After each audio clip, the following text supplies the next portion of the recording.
प्रियंका संभव और मैं लाती हूं आपके लिए काम की बात। आज की काम की बात में है एक चेतावनी, बहुत जरूरी चेतावनी। मैं आपको सावधान करना चाहती हूं उन छोटे छोटे लोन से जो लेने में बहुत आसान है, लेकिन चुकाने में अगर आप चूक गए तो आपके लिए बड़ी मुसीबत खड़ी हो सकती है। और अगर आपको मेरे ये वीडियोस में आपको मिलती है काम की बात, तो आई एम श्योर आपने मेरे चैनल को सब्सक्राइब किया होगा। सिंपल सा, मेरा ही नाम है, मेरा चैनल प्रियंका संभव। नहीं किया है तो जरूर कीजिए, क्योंकि आपको यहां पर मिलेगी काम की बात। और इस तरह की जानकारी वाली बात आपसे मिस ना हो, इसलिए जरूरी है कि अगर आप ये वीडियो देख रहे हैं सत्य हिंदी के यूट्यूब चैनल पर, तो सत्य हिंदी को जरूर सब्सक्राइब करें, बेल आइकॉन को भी आप क्लिक करें, ताकि इस तरह के काम की बात वाले वीडियोस आपसे मिस ना हो। तो आज मैं बात करने वाली हूं छोटे लोन, इजी लोन्स, फटाफट लोन भी इसे मैं कहती हूं, जो कि बहुत आसानी से आपको मिल जाते हैं। लेकिन यही आसानी आपके लिए बहुत बड़ी परेशानी बन सकती है। जानिए कैसे। और इसीलिए मैं कहती हूं इन लोन से जरा बच के। अचानक कभी भी किसी को भी पैसों की जरूरत आ सकती है। हो सकता है घर में कोई मेडिकल इमरजेंसी हो गई हो, आपको कोई इमरजेंसी जर्नी लेनी पड़ रही हो और टिकट कटवाने के लिए आपके पास पैसे नहीं है। अब आप एक छोटा बिजनेस चलाते हैं, कुछ पेमेंट आपकी डिले हो गई है, आपको सैलरीज देनी है या कुछ खर्चा आ गया है आपके ऊपर। और अभी तो हम देख रहे हैं इतनी सारी नौकरियां जा रही हैं, जॉब कट, सैलरी कट, इन सब में पैसों की जरूरत कभी भी सामने आ सकती है। और हम क्या करते हैं, सबसे पहले तो हम परेशान हो जाते हैं और फिर ढूंढना शुरू करते हैं कि हमें कहाँ से ये पैसा जल्दी मिल जाएगा। बैंक के पास जाएंगे तो पेपर वर्क और इन सब में वक्त लगेगा, लेकिन क्या कहीं और से ये पैसा मिल सकता है? और ये ऑप्शन अब है बाजार में कि आप एप्स के जरिए, वेबसाइट के जरिए लोन ले सकते हैं। झट से आपने ऐप डाउनलोड किया अपने फोन में और आपको मिल जाएगा इंस्टेंट लोन, जिसे मैं कहती हूँ फटाफट वाला लोन। इंस्टेंट लोन देने वाली कई कंपनियां हैं जो अब ऐप के माध्यम से और वेबसाइट के जरिए आपको लोन्स ऑफर कर रहे हैं। इन लोन्स तक पहुंचना बहुत आसान है, इनका एक्सेस बहुत इजी है और इन्हें लेना और भी आसान है। इसीलिए शायद लोग इनकी तरफ खिंचते भी हैं। आप बस गूगल में जाइए और लिखिए looking for loan, small loan, और आपके सामने गूगल इतने सारे वेबसाइट्स के ऑप्शन दे देगा जो इस तरह के इंस्टेंट लोन, जिससे मैं फटाफट लोन कह रही हूँ, आपको ऑफर कर रहे होंगे। आप प्ले स्टोर में भी जाकर के लोन टाइप करके देखिए, कितने सारे ऐप्स खुल जाते हैं जो आपको इस तरह से डिजिटली पैसा उधार लेंड करने के लिए तैयार है। इसे पीयर टू पीयर लेंडिंग भी कहा जाता है, P2P लेंडिंग। अब इनसे आपको सावधान तो रहना ही है, लेकिन सबसे पहले समझते हैं कि आप इनकी तरफ खिंचते क्यों हैं। ये इतने इजी लोन क्यों है? क्योंकि इनके वादे इतने लुभावने हैं। तो ये आपको कहेंगे कि आपका लोन 5 मिनट में अप्रूव हो जाएगा। और हम सभी जानते हैं, अगर हम बैंक के पास जाते हैं पर्सनल लोन लेने के लिए, तो कम से कम बहुत एफिशिएंट अगर बैंकिंग सिस्टम हो, तब भी 7 to 10 डेज लग सकते हैं, 7 to 10 वर्किंग डेज लग जाते हैं। तो आपको कहेगा कि 5 मिनट में आपका लोन अप्रूव हो जाएगा। 48 घंटे और उससे भी कम समय में, यानी 2 दिन में ये लोन अमाउंट आपके बैंक अकाउंट में क्रेडिट भी हो जाएगा। आपको कोई भी कोलैटरल देने की जरूरत नहीं है, कोई भी चीज आपको, ये एकदम कोलैटरल फ्री लोन रहेगा। साथ ही में आपके सिबिल स्कोर को नहीं चेक किया जाएगा, यानी अगर आपका सिबिल स्कोर खराब है तो बैंक तो आपको रिफ्यूज कर देगा, लेकिन ये जो डिजिटल लेंडिंग एप्स हैं या वेबसाइट है, ये आपको रिफ्यूज नहीं करेंगे। यानी सबको लोन मिल जाएगा, चाहे आपका सिबिल स्कोर, आपका जो क्रेडिट स्कोर होता है, आपकी जो फाइनेंशियल हिस्ट्री है, वो कैसा भी क्यों ना हो। साथ ही में आपको ये भी समझाया जाएगा कि आपको कोई भी डॉक्यूमेंट देने की जरूरत नहीं है, 100% ये पेपरलेस है। यानी आपको बस कुछ डॉक्यूमेंट आइडेंटिटी के इन्हें अपलोड करने होंगे, लेकिन आपको कोई दफ्तर नहीं जाना है। आप सारा काम जो अपने फोन पर कुछ बटन क्लिक करते हुए या अपने कंप्यूटर पर कर रहे होंगे, आपको कोई बैंक के दरवाजे तक नहीं जाना है, कोई डॉक्यूमेंट नहीं पहुंचाना है, बस कुछ डॉक्यूमेंट अपलोड करने हैं और ये लोन आपका।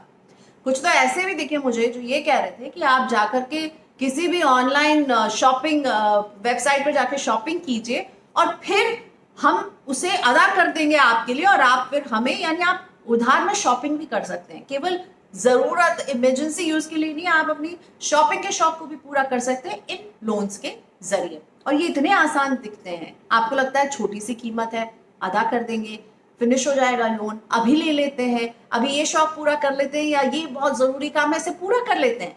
लेकिन आगे क्या होता है? इन इंस्टेंट लोन्स को लेना तो बेहद आसान है, लेकिन अगर आप इनको चुकाने में चूक गए तो तैयार रहिए रिकवरी के महा ड्रामा के लिए। और साथ ही में इस लोन की जो मूल राशि है वो पेनल्टी और इंटरेस्ट लगकर कई गुना बढ़ भी जाएगी। तो ये दिखता आसान है, लेकिन मुश्किलें क्या हो सकती हैं? सबसे पहले तो आप ये ध्यान रखें कि आपकी आइडेंटिटी के लिए ये आपको एक डॉक्यूमेंट अपलोड करने के लिए देते हैं। और ये डॉक्यूमेंट क्या होगा? ये आपका पैन और आधार होता है। ये भी ध्यान रहे कि आप अगर ऐप के जरिए इन्हें एक्सेस करते हैं और ऐप डाउनलोड करते हैं, तो ऐप डाउनलोड करते वक्त हम क्या करते हैं? हम कई सारी परमिशन देते हैं और इस परमिशन की आड़ में ये आपसे फोन बुक का परमिशन ले लेते हैं, आपके कैमरा का परमिशन लेते हैं, आपकी फोटो गैलरी का भी परमिशन ले लेते हैं। तो इनके पास आपके पैन और आधार जैसे जरूरी नंबर है, प्लस आपके फोन का एक्सेस उनके पास रहता है। और ध्यान रहे कि इन लोन्स पर जो इंटरेस्ट लिया जाता है वो आपसे ये कहेंगे कि बैंक अगर पर्सनल लोन पर इंटरेस्ट लेता है 13 से 14% के आसपास, या अलग अलग बैंक का अलग अलग होता है, तो हम आपसे इसे कई लेवल नीचे के इंटरेस्ट लेते हैं। एक ने लिखा था कि वो 10.5% पर एक इंटरेस्ट पर पर्सनल लोन देंगे। इनफैक्ट कुछ तो ऐसे भी मुझे लेंडिंग वेबसाइट नजर आई जो कह रही थी कि वो 4.5%, 6.5% इन लेवल्स के इंटरेस्ट पर उधार दे रहे हैं पैसा। लेकिन ध्यान रहे ये जो इंटरेस्ट रेट होता है ना, ये पर मंथ के हिसाब से होता है, ना कि पर एनम, PM होता है, पर मंथ। और अगर आपसे एक भी पेमेंट डिफॉल्ट हुई तो इस पर पेनल्टी भी जुड़ता है और इसका समय तो बढ़ता ही है, और प्लस पेनल्टी ऐड हो के ये रकम बहुत बड़ी हो सकती है आपके लिए। मुंबई में ऐसे केसेस सामने आए हैं जहां लोन तो लिया 25,000 का, लेकिन जब उसे चुका नहीं पाए क्योंकि लॉकडाउन हो गया, सभी इसमें परेशान रहे और ऐसे में गाली गलौज वाले फोन कॉल्स का सामना करना पड़ा। उनकी मदर को फोन कर दिया गया और उसके बाद उनके फोन बुक का स्क्रीनशॉट उन्हें भेजकर बताया गया कि देखिए हमारे पास आपके सभी दोस्त रिश्तेदारों के फोन नंबर्स हैं, हम इनको भी फोन कर सकते हैं। यानी एक तरह से ब्लैकमेल किया जा रहा था। और नतीजा क्या निकला? जिस शख्स ने 25,000 का लोन लिया था उसे फाइनली 48,000 रुपए अदा करके इनसे पीछा छुड़वाना पड़ा। रिकवरी के लिए इनका एक और पैंतरा सामने आया, SMS बॉम्बिंग का। ये जो डिजिटल लेंडिंग वाले ऐप और वेबसाइट है वो क्या करते हैं कि अगर कोई लोन नहीं चुका पा रहा है तो उसे पहले तो फोन करेंगे, गाली देंगे और बातों से डराएंगे, गंदी तरीके से बात करेंगे और उसके बाद SMS बॉम्बिंग करेंगे। यानी आपको मान लीजिए कि हर 3 सेकंड पर करके आपके पास 60-70 मैसेज आ जाएं और सब में एक OTP आ रहा हो, और इस OTP का कोई मतलब नहीं है, बस बम्बार्ड कर देते हैं आपके फोन को SMS से। उस दौरान आप पर क्या बीतेगी? आप और स्ट्रेस्ड आउट हो जाएंगे। एक बोरोवर को तो ये भी कहा गया कि आपके फोन की जो फोटो गैलरी है ना, उसकी सारे फोटोज का एक्सेस हमारे पास है। तो ये फोन नंबर, फोटोज, इन सब का एक्सेस इनके पास कैसे पहुंचा? इसका एक्सेस पहुंचा इनके पास जब हमने ऐप डाउनलोड किया और उसे ढेर सारी परमिशन दी। तो ये पेनलेस लोन लेने का जो पूरा सिस्टम है ना, इसका असल पेन नजर आता है जब लोन चुकाने की बारी आती है और शायद आप किसी फाइनेंशियल प्रॉब्लम में हो और इस लोन को नहीं चुका पा रहे हो, तो इनके रिकवरी एजेंट किस तरह की प्रेशर टैक्टिक्स का इस्तेमाल कर रहे हैं, इस पर कोई कुछ नहीं कर रहा, कोई कुछ बोल नहीं रहा। RBI ने गाइडलाइंस जरूर निकाले हैं और बिल्कुल ये जो P2P लेंडिंग प्लेटफॉर्म है ये भी RBI के अंतर्गत आते हैं क्योंकि ये NBFC श्रेणी में माने जाते हैं। तो RBI इन पर कदम उठा सकता है। RBI का जो फेयर प्रैक्टिस नॉर्म है उसके तहत ये लोग भी कवर होते हैं, यानी इन्हें भी किसी भी समय अनसिविलाइज तरीके से कस्टमर को फोन नहीं करना है, निर्धारित समय पर ही फोन करना है, यानी सुबह 7 से लेकर के शाम के 7 बजे के समय ही फोन करना है, और उनके पर्सनल इंफॉर्मेशन का इस तरह से इस्तेमाल करना उन्हें डराने के लिए ये सरासर गलत है। आप जानिए कि इस तरह की सिचुएशन में आपके अधिकार क्या है। आप ये ना सोचिए कि आपने तो उधार लिया और आप उस उधार को अदा नहीं कर पा रहे तो आप कुछ नहीं कर सकते हैं। आप बहुत कुछ कर सकते हैं। आपने उधार लिया, मैंने माना, और इसे लौटाना भी आपकी जिम्मेदारी है। लेकिन हो सकता है ऐसी फाइनेंशियल सिचुएशन हो जहां आपका इंटेंट नहीं कि आप लोन नहीं लौटाएंगे, लेकिन अभी आप लौटा नहीं पा रहे हैं। और हमने देखा लॉकडाउन की इस स्थिति में कई लोग इस तरह से फंसे हैं, और ऐसे फंसे हुए लोगों को अगर रिकवरी के इस तरह के अभद्र कॉल आए जिसमें उन्हें डराया धमकाया जा रहा है, तो उसकी शिकायत करनी जरूरी है। सबसे पहले आप पुलिस को शिकायत कर सकते हैं। ब्लैकमेलिंग से लेकर सेक्शन 425 के मिसचीफ के तहत इनकी शिकायत हो सकती है। क्रिमिनल ब्रीच ऑफ ट्रस्ट में भी इनकी शिकायत की जा सकती है। दूसरी बात ये ध्यान रहे कि आप आईटी एक्ट के तहत भी इनकी शिकायत कर सकते हैं, क्योंकि ये आपका पर्सनल डेटा आपके खिलाफ यूज करने की आपको धमकी दे रहे हैं। और अगर एसएमएस बॉम्बिंग के आप शिकार होते हैं तो ये स्पैमिंग के तहत आता है, और आप इसकी शिकायत आईटी एक्ट के तहत करना ना भूलें। पुलिस के पास सिंपल कंप्लेन करने के अलावा आप साइबर सेल में भी जाकर के ऑनलाइन शिकायत दर्ज कर सकते हैं।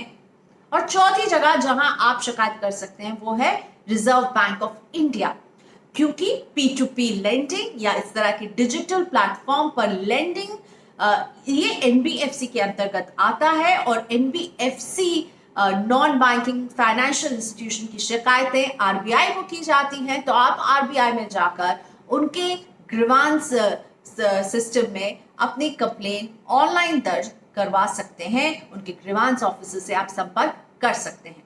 वैसे आरबीआई ने भी फेयर प्रैक्टिस नॉर्म के तहत इस तरह की कंपनियों को एक ग्रीवांस ऑफिसर बनाने के लिए रखने के लिए कहा है, लेकिन ये कितनी सुनती हैं? इसकी खबर आरबीआई को कौन देगा? आप देंगे। आप जब इनकी शिकायत करेंगे तब बैंकिंग रेगुलेटर को भी पता चलेगा कि किस तरह की धांधली चलती है और किस तरह से कंज्यूमर को तंग किया जाता है। तो इनकी शिकायत करना बिल्कुल ना भूलें। आखिर में तो मैं आपसे बस यही कहूंगी कि जरा इन इंस्टा फटाफट लोन से बच के, दिखते आसान है, मिल भी जाते हैं आसानी से, लेकिन अगर आपसे चुकाने में कोई गलती हो जाए तो आपके लिए बड़ी परेशानी बन सकते हैं। और साथ ही में इनके पास आपके फोन की सारी डिटेल जब आप इनके ऐप को डाउनलोड करते हैं तो पहुंच जाती है, और आपका ये जो पर्सनल आपकी जो सारी इंफॉर्मेशन है इसका गलत इस्तेमाल हो सकता है। तो जरा इनसे बच के। उम्मीद करती हूँ कि आपको काम की बात अच्छी लग रही है, और अच्छी लग रही है तो मेरे चैनल को देखते रहिए, और इसके लिए सब्सक्राइब करना भी जरूरी है। तो मेरे चैनल को सब्सक्राइब कीजिए, साथ ही में सत्य हिंदी को सब्सक्राइब करना भी ना भूलिए। नमस्कार। सत्य हिंदी के और वीडियोस को देखने के लिए हमारे YouTube चैनल को सब्सक्राइब करें और सीधे नोटिफिकेशन पाने के लिए बेल आइकन दबाएं।